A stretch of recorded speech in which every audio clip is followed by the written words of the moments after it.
Welcome to Sewing Out Loud, the official podcast of Zede Sewing Studio. Here are your hosts, Zede and Mallory. Sewing Out Loud.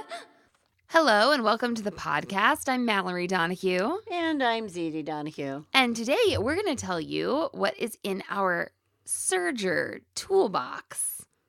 Yes, we are. Yeah, I thought that this would be kind of a nice series of episodes to start and, pepper throughout. Right. We've got the feel free to compliment me, which we haven't done in a long time. But I thought toolbox podcasts where people are like, what do you have at your serger all the time? Or what do you have when you explain toolbox. Embroider? Right. Or what do you have when you... What do we want right at our hand or right next to our... Yes. Or in the drawer right next there or whatever. Yeah, like within arm's reach is what I think we could call it even. All the time when you sit down to do this task, to serge, what do you want? Because again, the most frustrating thing to me is I sit down and I can't sew because something's not there or not available. So we have our sergers in these koala tables. Yeah. Okay, you don't have to have one of these things, but it's the best piece of sewing furniture ever. The best thing about it is that, you get that extended table thing. Yeah, and extended tables are available. There you go, yeah. For your serge. There is a company that will make any sort of extended table for any sort of machine. You tell them what your model is and they will make it, and it's an acrylic table. And they cost around $100? I don't know. Well, actually, and so this is going to be a big link fest, hopefully, that I will post in the show notes. And So Steady is the company, and we'll have a link I think that they sell on Amazon. I think you can get them through your local sewing store because we used to sell them. It's an acrylic table that can go around your sewing machine. It just sits there. Right. It doesn't snap on, and that's okay. And I think, somewhere between 80 to 120, depending on size of the table. Yeah, there are different sizes. Right. There's like huge ones. Okay, so an extension table. That's I wasn't even thinking that even. I did. I'm looking at our sergers. Because we don't have one anymore. No, we don't. Because we have the koala cabinets. Yes. So a cabinet made for your serger is excellent. Now, I'm going to qualify this a little bit. Because there are... Qualify? I will qualify. Oh my gosh. Sure. Mallory's starting to get the same pun disease that I have. Koala's not even sponsoring us, and I gave them an awesome pun. So there are serger tables out there, and I have seen them that I just wouldn't even have. Yeah. Because I cannot open the front of my serger. I can't without bringing the serger like up and down and all. I don't want to take. So when you... Ideally, right, you could drop your serger into this hole, and then that takes the place of an extension table because your bed is the entire top of the table. Right. But I've seen them where they're closed in the front and on the side. Like there's only that small hole to sort of get it down. Well, I want convenience. We like to thread and unthread our sergers all the time. And we do that. We thread and unthread. And threading's easy because we have the baby lock jet air. Well, and just so you know, I'm just remembering there's a video. I'm demoing the tables, so we'll be able to put that in. Oh, okay, people will be able to see these already. But what I'm saying, and I'm sure there are other products besides Koala that would meet my specifications or whatever, but I know there's ones that don't. Yes. And a lot of times I think this is in like the combo tables because they'll have like the little table on the side and you can drop the serger. Well, once you drop it, you can't access it. So think about that if you're in the market. That's one thing I would consider. So an extension table or something that helps you take the weight off of your projects while it's going through your serger. How about... I didn't want to get too general here, like something we like to have when we sew all the time, but good lighting. Yes. However you're going to get that. And the older you get, the more you want. Our sergers have pretty nice lighting on them. I will say, so we have an Enlighten and an Ovation, and there's a serger below the Enlighten called the Imagine. And one of the differences between the Enlighten and the Imagine, we used to be like, hey, the lighting is better on the Enlighten. You know, it was one of the differences. That is right. When Baby Lock quizzed you, you were supposed to say that. But now you can get an LED bulb for the Imagine. You can get an LED bulb for just about anything, everybody. Yes. So look into that when you're replacing your bulbs. Yes, so if you can get an LED bulb for your serger, even if you're like, oh, Zede and Mallory have these, like... Speaking of light bulbs, we just I hope we don't have another ballast go out. Yeah. Some of our lighting in our studio went on the fritz, and we have like the dark corner. We just heard a sound from the ceiling that was a little suspicious. Okay, so we do have some pretty nice sergers, but even on a serger, maybe a more entry level machine, you might be able to get an LED bulb. They're not as hot. To me, the fact that they last forever, probably, yes, just about more than likely, and that they don't get hot. I can remember burning my hand, putting it under sewing machine lights because I would sew for such an extended time. Now that doesn't happen for everybody, but I used to sit and sew, for hours right in one spot, so to speak. No, same. Without turning my machine off. I would do the same thing, and I'll just put in here, without going off on too much of a tangent, if you have the Baby Lock embellisher, the felting machine, the bulb is very close to your hand. Yep. It can make the side of the machine hot even, and I think the LED is one of the best things you can do there. I think the other thing, and we know that this to be true with the Baby Lock, is a bulb remover. Yeah. Okay. So it's a little cylindrical silicone thing. It's looks like a little toilet paper roll almost or something. Yeah, and slightly conical. Yes, and it goes up and it grabs a hold of. There's a poltergeist in our studio. We keep hearing these funny little noises. Like, oh my god, we should just ignore them. Probably. Okay. Yeah, I don't know. Sam's the one that cleaned up yesterday. Maybe she like hid some left something in here for us. Stuff. I don't know. Anyway. If you need a bulb, it's just a little gizmo to get your bulb up, because otherwise you honestly have to take the Baby Lock Imagine, Enlighten, Eclipse. Oh, not all the Eclipses. No, not all the Eclipses. Yeah. But anyway, those up, you have to take it apart to get to the bulb. Right. So that's why they have that tool. Yeah. Okay, so having a light bulb tool might be helpful if you don't have an LED. And an extra light if you don't have an LED in there. There you go. Extra light bulb. We'll talk a lot about having the extra, the spare that you need. Spare blade. Spare blade. And that usually means the upper blade. Rarely do you have to replace a lower blade unless you have really just done some real bad damage to it. Yeah. It's the upper blade that wears out. Okay. It's the one that moves. So spare light bulb, spare blade, and of course, everyone, spare needles. Yep. I mean, they're not even spare. They're needles. You just need, and that goes with more any needles. Machine you have. Always. And I would have some different types. Yes. Sizes. Right. Types. Sizes, types, whatever. Yeah.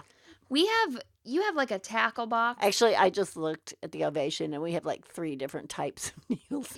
Oh, yeah? Yeah, and it's still working great. Oh. So I don't know. I was like, oh, I should change these. I thought, no, I shouldn't. I am getting a good stitch. Just leave it alone. Just leave it alone. Yeah. You have a tackle box in one of our sewing drawers with the lid off, where the needles are. So like being able to really see your needle inventory clearly, I think is important. If you got, like, I've before had people come into the store, they were like, oh, here are my needles, and they're a bunch of packs that only have 1 needle left in them. So they thought they had more needles than they did, know. So knowing what you got so that you can, especially with a serger, and especially with older sergers, okay, sometimes you're not using an H, which is a home type needle. A lot of them have had a round shank and things like that. So don't get down to like nothingness on your needles and then go have to make the search. Yes, or it's 3 o'clock in the morning the day before Halloween or whatever. Okay, so we've got our needles and our light bulbs and whatnot, and our blades. Zede brought over this little fun tin that she has, and it's a Christmas tin. It happens to be. That we have all of our stuff in. Well, it's not even all of it. Well, no, that's when I say all of. Some junk. some stuff for the serger, and she's just picked up a screwdriver. Screwdrivers. Any size you might need. Well, one of how many screwdrivers? Some of these are hex drivers too. So hex drivers, screwdrivers. What you need to change a needle. What you need for your machine. Okay. So your machine is probably going to come with some tools. Right. Okay. And if you have a dealer who when we would deliver the machine, we'd show them all the tools, and I'd say, this one, keep close to your machine. Right. This one, keep in a safe place. You may not use it often. Right. I felt like I was pretty good about that. But you have to have the ones that make it easy for you to change the needle. And if I were you, I would paint them with like sparkly fingernail polish or something, so that if someone in your family steals them, you can accuse them of doing that and flog them. Okay? It needs to stay and not be used for anything else, because it also doesn't need to be in any way harmed. Okay, or oil all over it. No. It belongs with the serger and only the serger. Don't use it for anything else. Yes. So these tools that we have up here, they're just like black or something. You can paint on them with a paint pen or something like that. And then we have a bunch of little scissors here at the serger station, right? I have what I call the tethered scissors. Yes. To every single machine that we have in our studio. This was kind of a dream come true for you. You were like, oh, we got them. We got all these same scissors. That's right. Tying them on. And again, this goes with a episode we did about sharing the studio. It's okay. It's easier to, if you're in your own studio and you have your one pair of scissors, your little snips, and you're carrying them around with you, right? Right. But it gets more complicated when more people are in the studio. And I don't want to look for scissors. Also, and when I say scissors, these are small. Yeah. They're like the Zede's favorite scissors, small blade, big handles. This is used to just clip in an emergency. To clip threads. Or clip threads. Get a clean end on your thread. Right. Or maybe, clip on a curve or something. I was going to say, they are sharp enough. Yes, they're good enough and sharp enough scissors. To clip on a curve. Yes. So, like your... Into fabric. Like your crappy scissors that you think, oh, this is good enough for maybe... Just throw them away. They're not. They're not good for anything. We have some right there for cutting. We have paper because we're trying to keep everything really well labeled. Right. So we've got a couple cheapy we have school some cheapy scissors. paper scissors out. Yep. But they're not next to the sewing machine. No. No.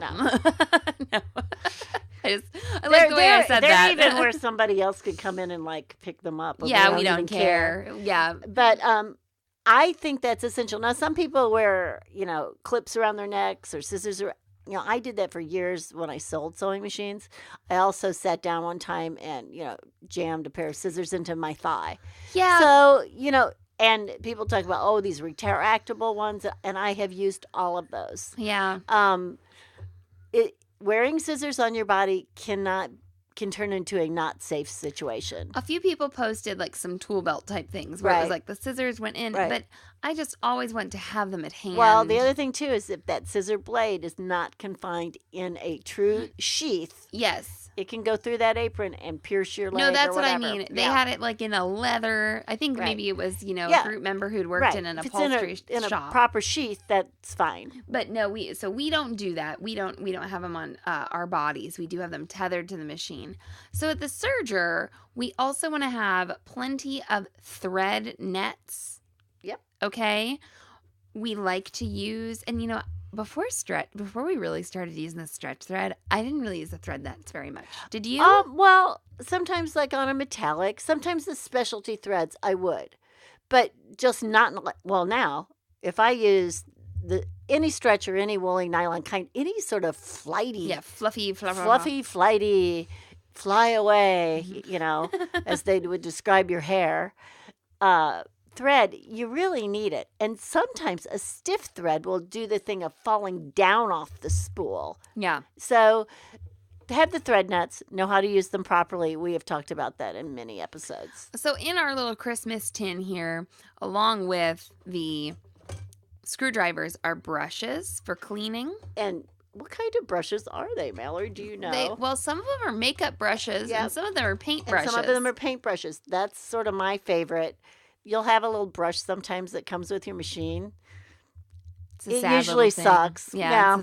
It's not a very good brush. They're just not that great. Where's that big, like, bamboo one? Yeah, we have a big, huge bamboo one that it's I glorious. think it's over that way. Yeah, it's but over anyway, next to some machines, other machines. This is a big makeup brush. Now, the one thing you want to make sure, too, is to test your brushes and pull on the bristles a little bit. Make sure they're not falling off into your machine. Okay, I didn't realize what you had done there. Okay, so... Serger thread comes on cones. Yes. So Mom has some of these cones turned upside down in like a cup. Right. And this brush is like a short brush, but when she sticks it in the cone, it stays up.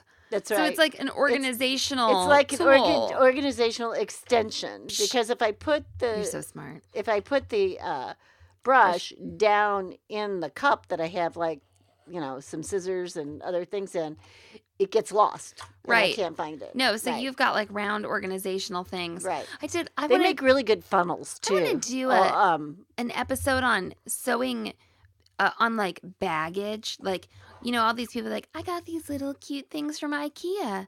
And, that's what my sewing stuff is in. It's like, oh, this is like a 30-year-old Christmas tin that we have, because we didn't start sewing these people. Sometimes I think about I should take all of our little accessory things and go just purchase everything paint. To match. Yeah, no. Yeah, we should just spray paint everything or something. No, I think or teal. I was thinking Department of Transportation orange or green, so you know where they are.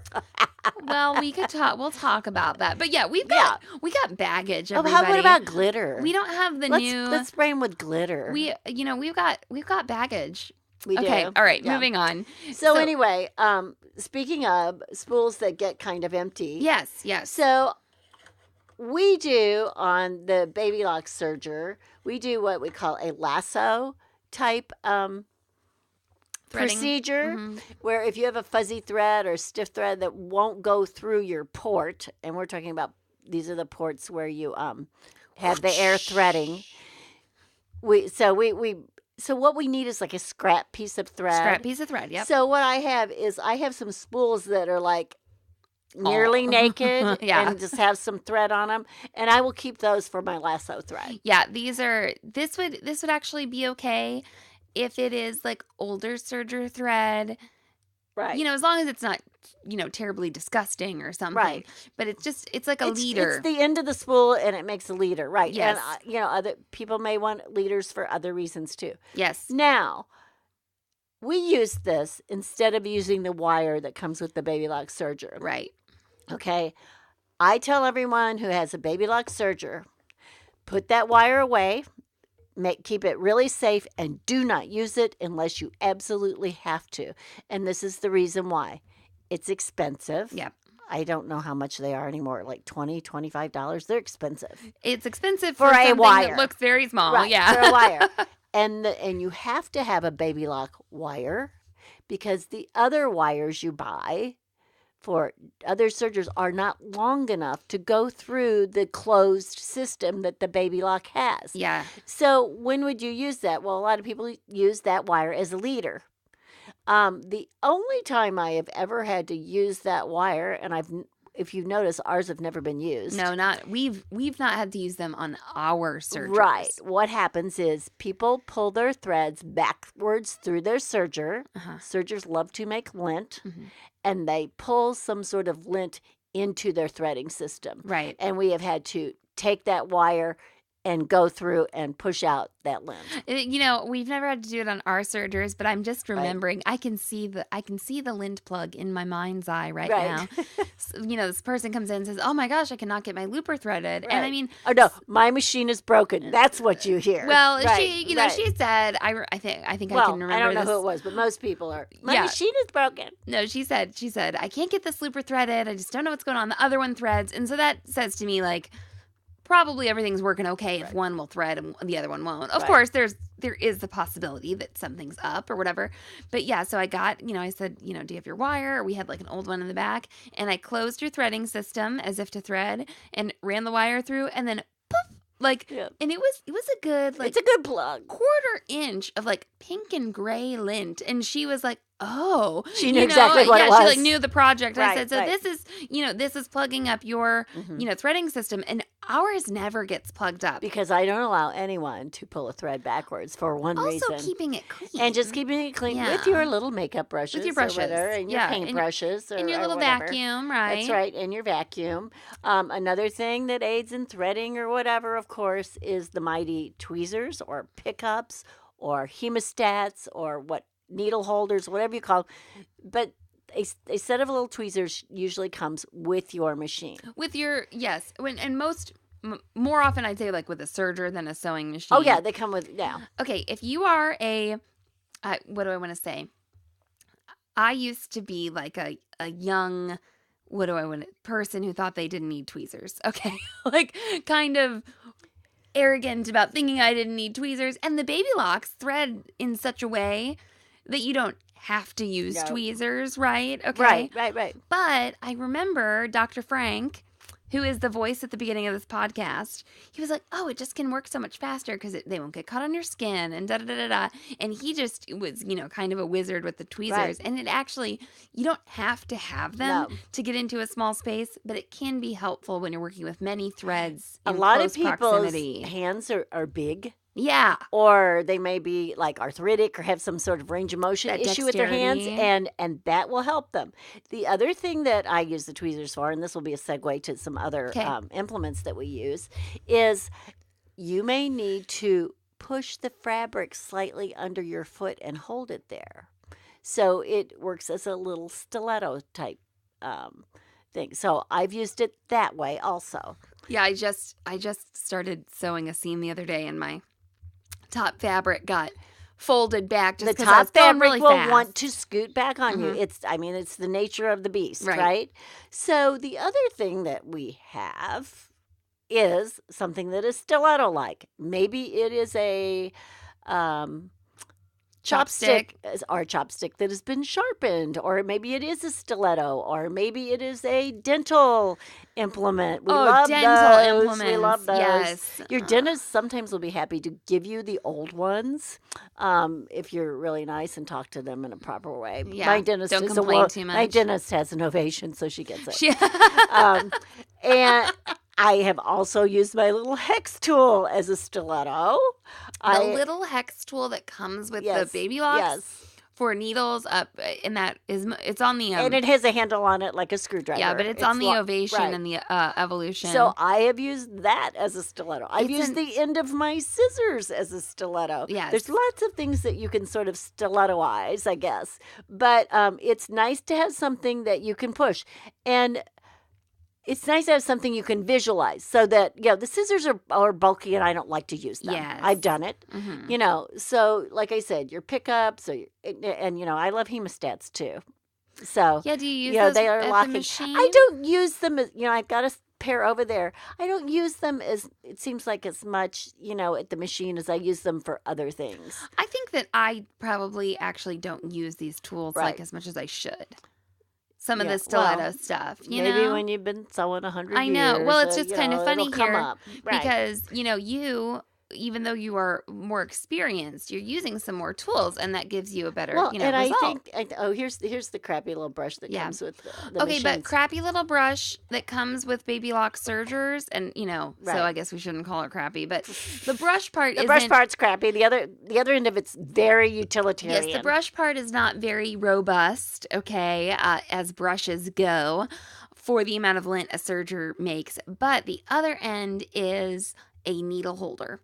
Yes. And this is something that I don't use very often. Well, and that's sometimes what I have used a hemostat for, because hemostats are needle holders, okay? Right.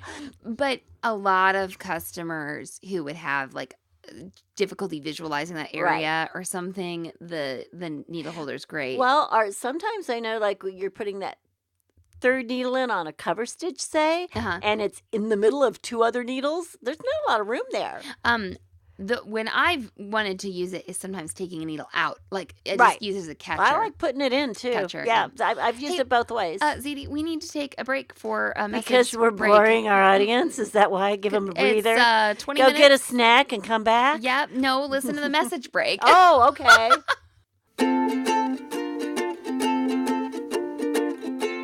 Mallory, tell me all about your dream come true wardrobe planner. I have been dreaming about creating a wardrobe planner for years. Oh, no. Since you were like 8 and started drawing with crayons. Yes, I love to sew, and I love to write with paper products and pens and everything. And we have published a wardrobe planner.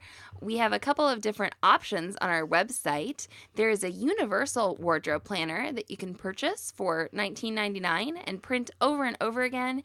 It'll help you plan any project you wish. And then we also have themed wardrobe planners. And do you know what's special about those, Mom? What's special? What? They include some hand-drawn illustrations by yours truly for whatever we're doing in the Self Sewn Wardrobe group that month, like PJs or underwear or our month of planning.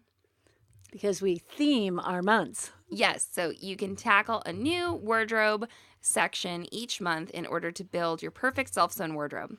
So for more information about these, you can go to sewhere.com/planner and also check out the membership options because the Universal Wardrobe Planner is included with the backstitch and straight stitch and zigzag memberships. So go to sewhere.com/planner. Sewing out loud. And we're back. We're done making jokes at Sam. Okay, we have over by the Serger our quick reference threading guide. Oh my gosh, and maybe an owner's manual. Very handy too. Okay, so you should have those close to your machine. If your owner's manual has like a little chart in it, and it's not separate, like the Baby Locks have that, kind of cardboard Guess what I was thing. going to say? What were you? I was going to say Xerox it, because that's an old time word. I think that's still like. Can you still use that? I would use that. I would have said photocopy. I think, but so like you Xerox, can photocopy, or sometimes it will be like on the internet, and you can just print it out. Oh, this is great. This totally reminded me that. There were some students in guide class, and in guide class you were supposed to bring your owner's manual, right. And this student didn't bring their owner's manual or meant not to or whatever, and they had downloaded the owner's manual offline and put it into like Evernote or something, right. And they could mark on it and everything digitally. Right. They blew some minds, okay? It was quite the... That's pretty cool. But some owner's manuals, like for the Destiny... Right. It's hundreds of pages long. It's like, the New York phone book. Yes, right. Yes, it is really long. So on Baby Lock's website, if you have a Baby Lock and you want the manual, you go to the website, you search for your machine, and you look over to the right of the picture of the machine, and it will say manuals. Right. Okay? This is not true for every sewing machine company no. because I was just trying to look something up for someone. Where you couldn't find it. I couldn't find it easily. So that is really nice. So your manual, quick reference threading guide. What do we have next to all of our machines, Mom? Over there. Look. A thread lift? Yes, you read or my two mind. or three. Yeah, I was going to say there are like 5 thread lifts over there. They've gotten concentrated for filming or something. How about that thread lift I made out of the iron thing? So like that iron cord support. Oh, yeah. I made it. Okay, you guys might be able to do this. It's a Franken deal. So we have had a lot of ironing boards and iron setups and everything, and we were like going through stuff actually and getting rid of. And there was this like cord holder, that's antenna. And it holds the cord up off the ironing board and out of your way or whatever. And it like, it's screwed on with the clamp to the ironing board. And I'm like, oh my God, this looks like a thread holder. And I had that screwed on one of our tables as a like extra thread holder, and I've used that to hold like ribbon and stuff and let it run through and stuff. So it's a guide. It's a good guide. It's a guide. Yeah. So if you have a Serger too, and this is something I think it's more Serger specific, a thread catcher. Yeah. thread or scrap catcher. They're called trim bin, right? Trim bin, right. So as your serger serges, generally in overcast, you're trimming off, that little bit of seam allowance or the edge of the fabric to knead it up or whatever. So that's where you're making lint too. So think about all that dirt you're making. So if you don't have one of these, they sell them aftermarket. Right. Ours is incorporated into the table, which I just love. I do too. That's really nice. It all goes into like a little plastic bag. Yep. And you can make one. You can just make a little thing that will sit under your serger. You can make one. You can buy other ones. You can use the handled plastic grocery bag and sort of sit it under your machine if you want. You had one that was like wire. I had one that had a wire in the top, and that was old school. It was a long time ago. And I used to use that on a real ancient baby lock. And you pressed, it had this wire around the top of the bag. It went around the three sides, and then the back of it sort of had a hook on it, like a hanger head hook or something. And you pushed it together, shoved it on the machine, and then it got caught on the legs of the machine. It was like a pair of glasses. It almost, was kind of cool. Right? Yeah, it was really kind of cool. So, but this is very serger specific. Right. You want something catching this stuff. It's coming down the front of your machine. Yes, and that's for many reasons. Keep it off the floor so you won't trip on it. Keep it out of your power pedal, guys. Yeah. People don't often think about that, but those things can get dirty and stop working. Yes. Or catch on fire. There's things there are things that have happened to power pedals. Yeah, keeping that area clean is practical, not just, for the looks, Well, speaking of scrappy things, we also have a little basket of scrap fabric. Yes. Which you should be calling your tester fabric. Yep.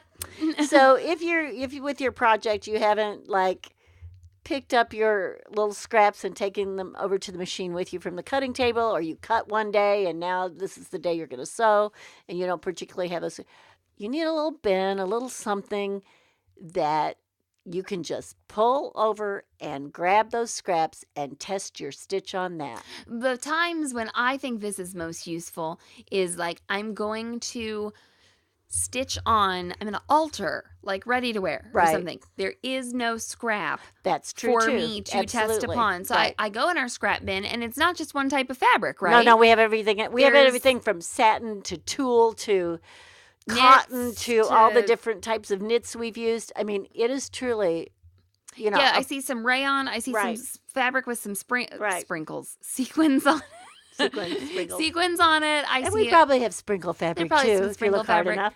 So if I was going to go alter, a woven button-up shirt for Derek or something, and it was that I was just going to zip down with the serger or something, whatever. I would go in the scrap bin and be like, oh, lightweight woven. Yeah, it looks well, and I like wovens in there.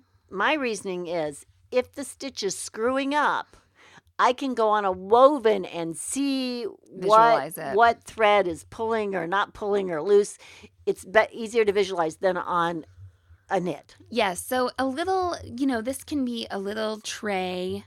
I bet IKEA sells something cute in a cute color that some new person could just buy. We have a big box store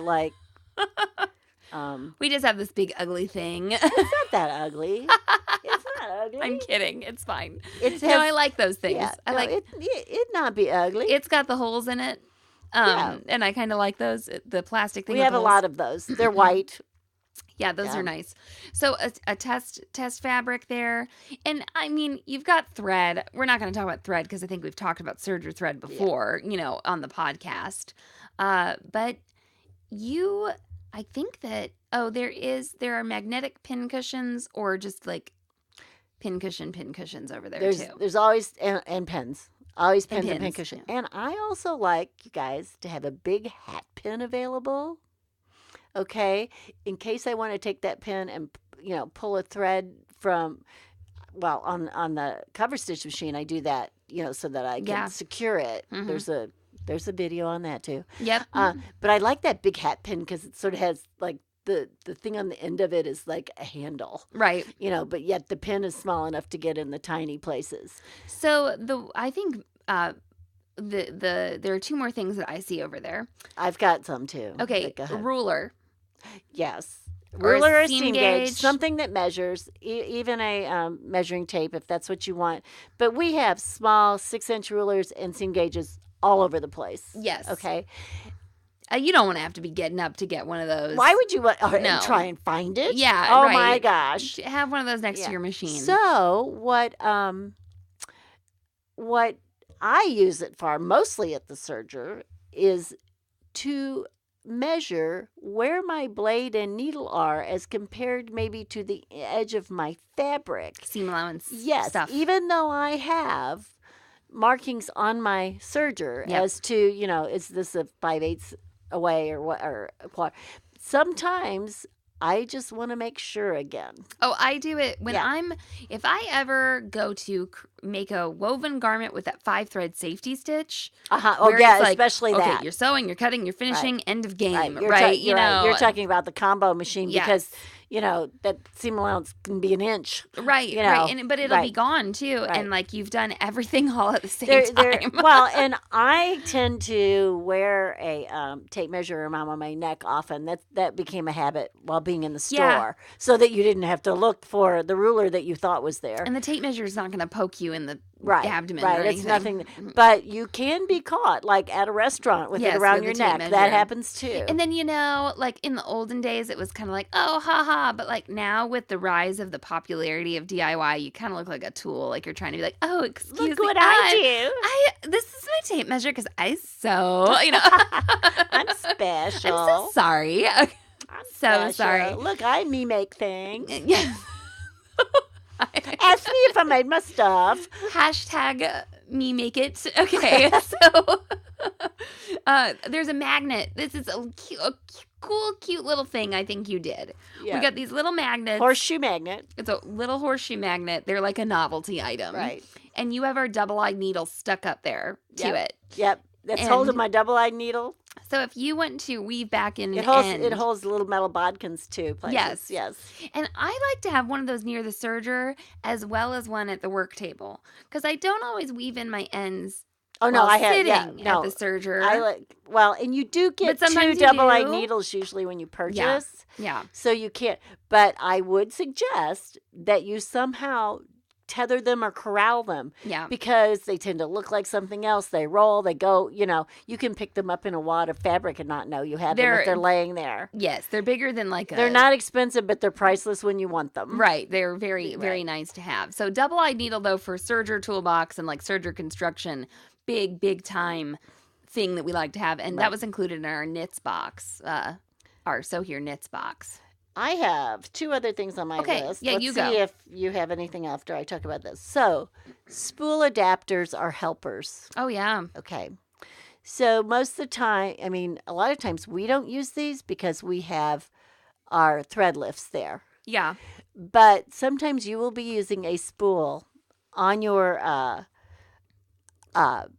sewing machine on your serger, that doesn't feed quite well enough that you need a spool cap, or you need it lifted up and sitting on it, or you need the insertion that goes into the cone that holds it tighter on your machine. So those generally, I know they come with baby locks.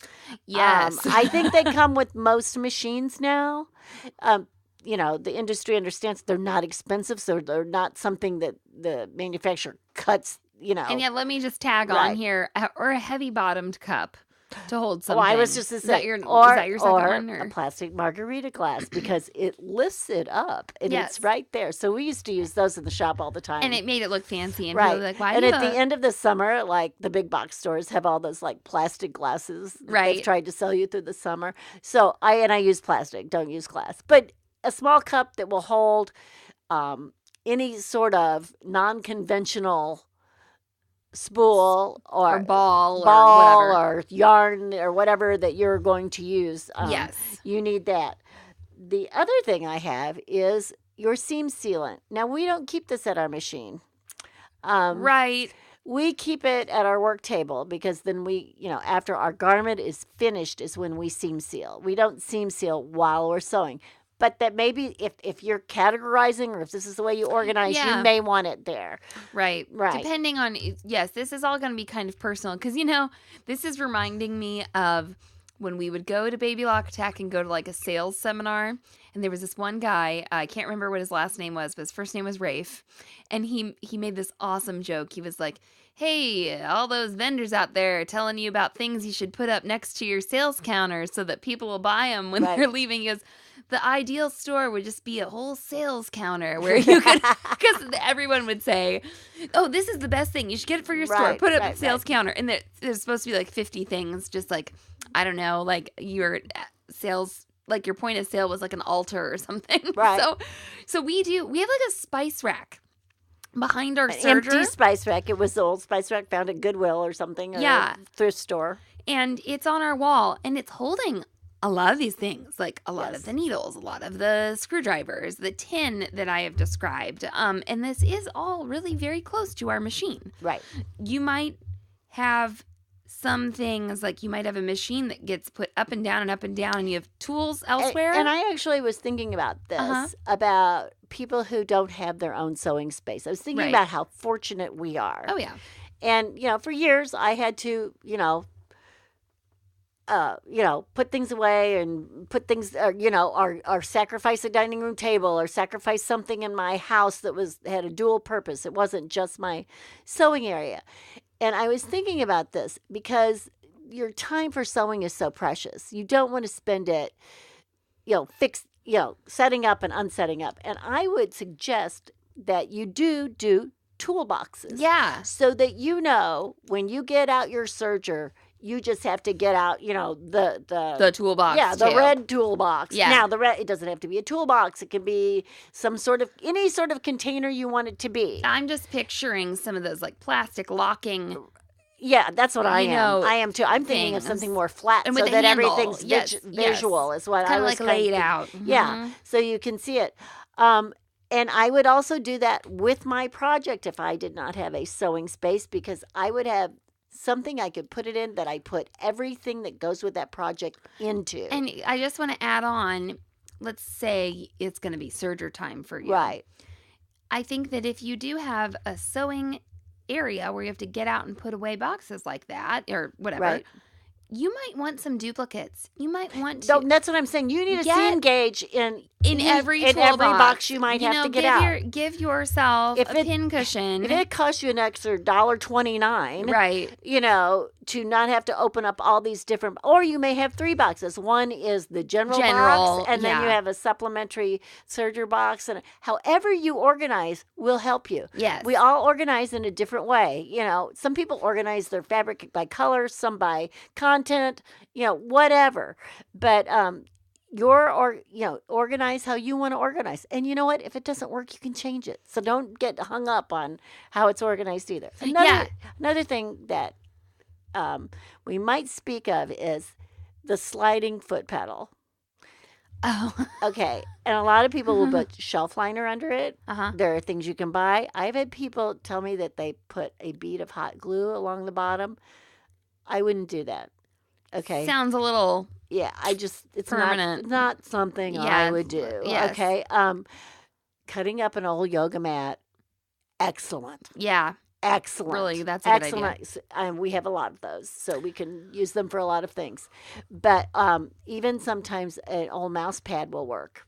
And I think that kind of wraps up our serger so, toolbox. But you can put in the comments anything that you might think of. Tell us if there's anything else that you use at your serger that we have not mentioned. And if there's anything that we mentioned that you're like, oh my gosh, that's going to make my life so much easier. We'd love to hear about that too. Let us know what a good job we did. We would love to know because, occasionally at the store or if someone's visited the studio, people have said like, oh, you do that? That's so smart. And it's just the littlest thing. Well, and it's something we've done for 20 years and we don't think about it. And I've thought the same about other people's process too. Right. You know, Right. when someone has mentioned something. So getting a little bit of an insight on how different people do these things, I think is just very valuable. So, you know, put that in the comments at sewhere.com. You'll be able to see this podcast and comment on it. Or you can go join us in the Self Sewn Wardrobe Facebook group as well. We are very active in there. You can follow us on Instagram at Zede Sewing Studio. And if you would rate and review this podcast in iTunes, that would be a huge help to us. And I'm going to read Mallory's shirt today. It says, "So long and so happy." Thanks for listening to Sewing Out Loud. For even more expert sewing advice, visit sewhere.com.